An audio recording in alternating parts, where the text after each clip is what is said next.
लाल और पीली मृदा, रेड एंड येलो सॉइल, कहाँ मिलती है? ये मिट्टी भारत के लगभग 20% क्षेत्र में फैली हुई है। आपको यह मुख्य रूप से ओडिशा, छत्तीसगढ़, मध्य गंगा के दक्षिणी भाग और दक्कन पठार के पूर्वी और दक्षिणी हिस्सों में मिलेगी। रंग और कारण, इस मिट्टी का रंग आमतौर पर लाल होता है। ये लाल रंग लोहे के ऑक्साइड जैसे जंग की वजह से होता है जो आग्नेय और कायांतरित चट्टानों, जो गर्मी और दबाव से बदलती है, में पाया जाता है।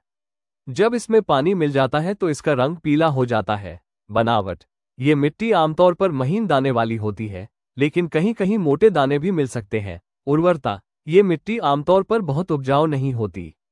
इसमें नाइट्रोजन, फास्फोरस और ह्यूमस जैविक पदार्थ की कमी होती है, जो पौधों के लिए जरूरी होते हैं। काली मृदा, ब्लैक सॉइल, दूसरे नाम। इस मिट्टी को रेगुर मृदा, काली कपास की मृदा, ट्रॉपिकल ब्लैक अर्थ और ट्रॉपिकल चेरत्रोजेम जैसे कई नामों से जाना जाता है। इसे काली कपास की मृदा इसलिए कहते हैं क्योंकि इसमें कपास की खेती बहुत अच्छी होती है। कैसे बनती है? ये मिट्टी मुख्य रूप से दक्कन के लावा, ज्वालामुखी से निकले पिघले हुए पदार्थ से बनी है। खासियत, ये मिट्टी बहुत चिकनी, गहरी और आसानी से फूलने सिकुड़ने वाली होती है। जब इसमें पानी मिलता है तो यह चिपचिपी हो जाती है और सूखने पर इसमें दरारें पड़ जाती है। रासायनिक संरचना, इसमें चूना, लोहा, मैग्नीशिया और एल्यूमिनियम जैसे तत्व काफी मात्रा में होते हैं। पोटाश भी पाया जाता है, लेकिन फास्फोरस, नाइट्रोजन और जैविक पदार्थों, ह्यूमस, की कमी होती है। रंग, इसका रंग गाढ़े काले से लेकर स्लेटी ग्रे तक के विभिन्न शेड्स में होता है। कहाँ मिलती है? ये मिट्टी भारत के लगभग 15% क्षेत्र में फैली है।